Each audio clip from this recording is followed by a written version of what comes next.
It was an amazing feeling to win an Emmy Award. Words cannot describe it. I was so humbled and grateful to win not just the Best in News category, but also the Samore Bricker Humanitarian Award. That award means so much because our show really emphasized and brought light to stories that are extremely important, and there were so many issues within different communities: immigration, the water crisis, Native Americans, all of these things that, we really were passionate about and made sure to give the attention to all of them was very important to all of us. A lot of us come from immigration backgrounds, and just seeing the border in person, it was so shocking to me to see it, because you see it on the internet and you see what's going on there, but actually seeing it in person, it gave me a whole new perspective on immigration, on what people go through and what the border really is like at our US-Mexico border.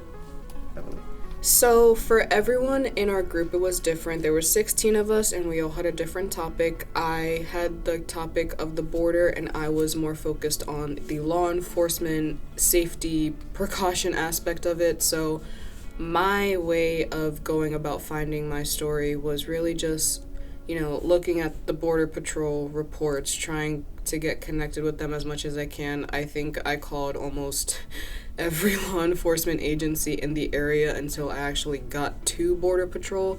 Don't give up. Keep on your story, follow up with people.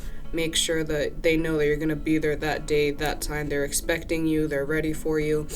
The co-producers of the Native American story, they were having a hard time. It was because it was a little harder to find characters, but sometimes you even find things when you're there. We found this, beautiful Native American museum, and they were able to find somebody there that they got a connection to for their story. So you also just never know what you may find out there. We ended up doing a story that wasn't even planned, so it's really just like I said, going in with an open mind and really just being curious, asking questions, making sure that you know what your story is, what it's going to be, because you don't want to go into something and you're completely clueless about it, because now you don't even know if you're telling your own story correctly.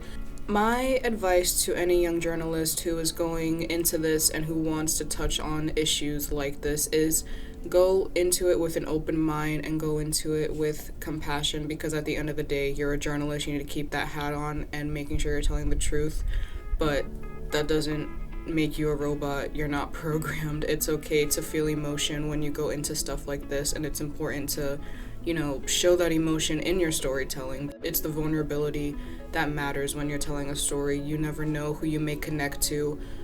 You may be hearing your own story through somebody else, and that may spark a lot of emotion and just compassion for the topic. And I definitely say, even as somebody who is in journalism and, hears everything about bias in the media, that is something that is, that's the truth. So you want to make sure that when you're doing your own stories, whatever bias that is out there about the topic, forget about it. You go in there with an open mind, and you go in there ready to show what it really is. Whether it follows that media bias or not, it shouldn't. So you always want to make sure that you're still sticking to your ethics of journalism while still having compassion and just being open about it. Maybe you're going to hear something that you didn't know or didn't expect. So you just want to make sure that whatever you do, you're doing it with compassion and, the motive to make sure you're telling the truth.